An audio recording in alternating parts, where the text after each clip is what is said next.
नाजिल हुई हो,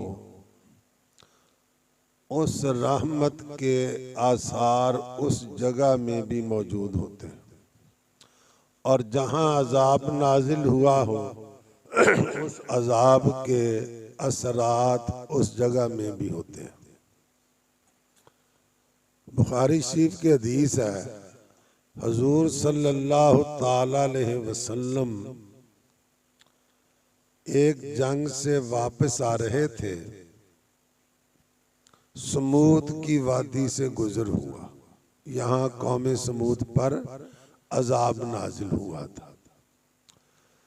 तो कुछ सहाबा ने वहाँ के कुओं से पानी लेकर आटा गूंदा। सरकार ने फरमाया कि इस आटे को फेंक दो, ये खाने के काबिल नहीं है, क्योंकि अजाब के असरात इस पानी में मौजूद है। अब गौर फरमाएं, हो सकता है कि हजारों साल गुजरे हों, सैकड़ों तो यकीनन थे ना।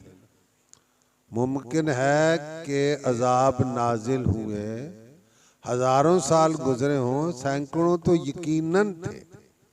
तो सैकड़ों साल पहले अजाब आया तो उस अजाब के असरात उस जगह में बाकी और मौजूद, इसलिए वहां न ठहरने का हुक्म है, बल्कि हुक्म है कि वहां से अगर गुजरना पड़े तो रोते गुजरो, अगर रो नहीं सकते तो रोने वाली शक्ल बना लो। हाजी हाज करते हैं ना, तो जहां पर हाथियों को हलाक किया था उस वादी को भला क्या कहते हैं, वादी मुहस्सर। तो वहां गुजरना तो सबको पड़ता है, मगर हुक्म है कि वो जगह तेजी से गुजर कर अबूर करो। तो मालूम हुआ कि जहां रहमत आई हो तो भी असर बाकी रहता है, अजाब आया हो तो भी असर। बुखारी शरीफ की हदीस ही है, एक सहाबी थे हजरत इत्बान बिन मालिक, आंखों की बिनाई कुछ कमजोर थी। अर्ज करते हैं, या रसूल अल्लाह, जब बारिश होती है मेरे घर और मस्जिद के दरमियान एक नाला, ये नाली है, तो बारिश के दौरान गुजरना मुश्किल होता है, तो मैं मस्जिद में नहीं पहुंच पाता। तो आप मेरे घर आए, एक जगह पर नमाज पढ़ दें, ताकि जब मैं मस्जिद में ना पहुंच सकूं तो उस जगह पर नमाज पढ़ के दिल को तसल्ली दूं कि मैं वहां नमाज पढ़ रहा हूं जहां महबूब के कदम लगे। और अब गौर फरमाए, अगर कंधा कोई इंसान माजूरी की वजह से, मजबूरी की वजह से, सही मजबूरी हो तो मस्जिद में ना जा सके तो घर में पढ़ने से उसको पूरा सवाब मिले, बशर्ते के मजबूरी ओरिजिनल मैनू अंग्रेज नहीं आती पे, मजबूरी वाकई हो, शरी जिसे शरीयत मजबूरी समझती है। तो हुजूर फरमा देते ना घर में पढ़ लिया करो, मगर हुजूर बड़े लाजपाल थे, किसी का दिल नहीं तोड़ते थे। तो आपने फरमाया चलो मैं आऊंगा। हुजूर और चंद सहाबा सुबह ही उनके दरवाजे पर पहुंच गए। फरमाया, जब दरवाजा खोला, फरमाया ऐना तुरीदो अन उसल्लिया, बता मैं कहाँ नमाज पढ़ूं, बता मैं कहाँ नमाज पढ़ूं।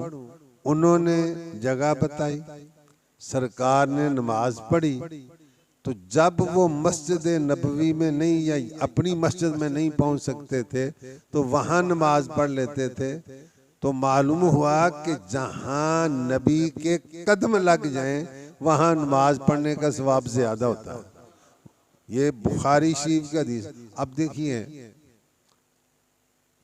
बंदा उम्रे पे जाता है, हज के लिए जाता है, तवाफ करता है ना, तो तवाफ को उसके लिए 2 नफल पढ़ने जरूरी होते हैं। तो जहां भी चाहे वो तवाफ के नफल पढ़ सकता है, मगर अल्लाह क्या फरमाता है, वत्ताखिजू मिन मकाम इब्राहीम मुसल्ला।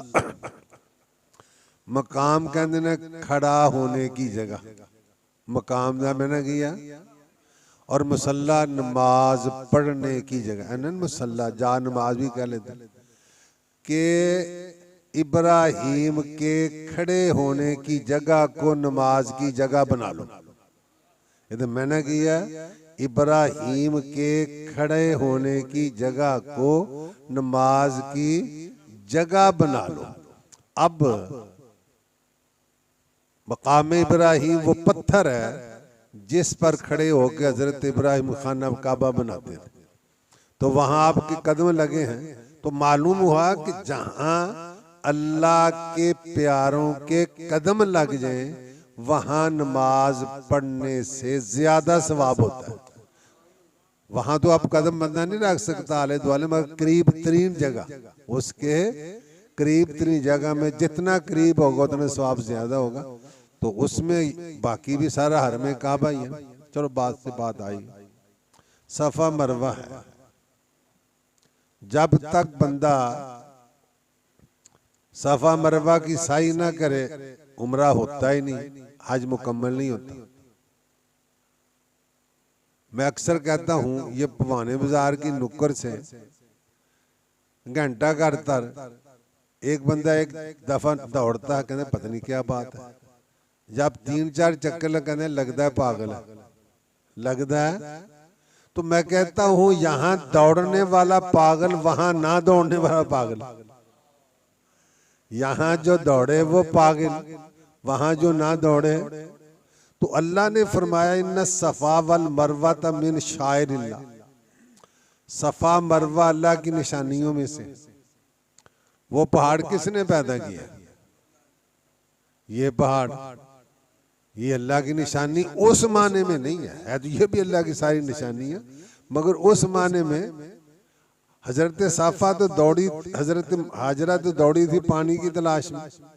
हूं तो दाएं बाएं पानी के बेशुमार पानी बड़ा होता है, और जितनी जगह पर दौड़ी थी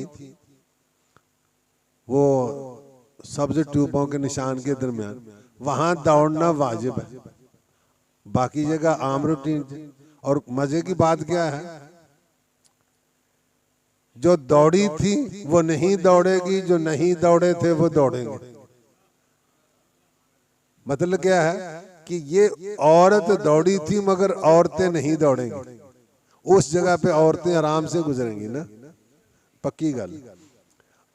मैं इसलिए जुमला ने, जो दौड़ी थी वो नहीं दौड़ेगी, जो नहीं दौड़े थे वो दौड़ेंगे। तो ये औरत के ये पर्दे के एहतमाम की वजह से उनको दौड़ने का, ना दौड़ने का मतलब ये है कि हमें तो पानी की तलाश नहीं ना, मगर अल्लाह को अपनी प्यारी बंदी का दौड़ना इस कदर पसंद आया कि क़यामत तक के हाजियों के लिए उसकी सुन्नत पर अमल लाज़िम कर दिया गया। तो मेरे अर्ज करने का मतलब था कि जहां अल्लाह की रहमत नाजिल हो तो उस जगह पर भी असरात होते। आखिरी बात, कुरान, हजरत मरियम रजी अल्लाह ताला अन्हा एक कमरे में थी। हजरत ज़करिया अलैहिस्सलाम कमरा बंद करके जाते, मगर दरवाजा खोलते तो फल मौजूद पाते। इतना तो कुरान में है ना, फल मौजूद। कुल्लामा दखला अलैहा ज़करियल मिहराब वजदा इंदहा रिज़्क़ा। जब भी हजरत ज़करिया, एक उंदा लम्मा मतलब मैंने जब, कुल्लामा जब भी, ये इस्तिग़राक़ के लिए हम कहते आता है, जब भी ज़करिया उनकी इबादत की मेहराब, इबादत की जगह में जाते तो वहां रिज़्क़ पाते। तफसीरों में लिखा है गर्मियों वाले फल सर्दियों में, सर्दियों वाले फल। तो कुरान में तो यह है कि फल पाते। तो अब दरवाजा बंद है, जाना गया कोई नहीं, आया कोई नहीं, तो हैरान हो उसके पूछते हैं या मरियम अन्ना लाके हाजा, ए मरियम ये फल तेरे पास कहां से आए, कालत हुवा मिन इंदिल्लाह, कहा ये अल्लाह की तरफ से आए। इन्नल्लाह यर्ज़ुक़ु मन यशाअ बगैर हिसाब, अल्लाह जिसे चाहता बगैर हिसाब के देता।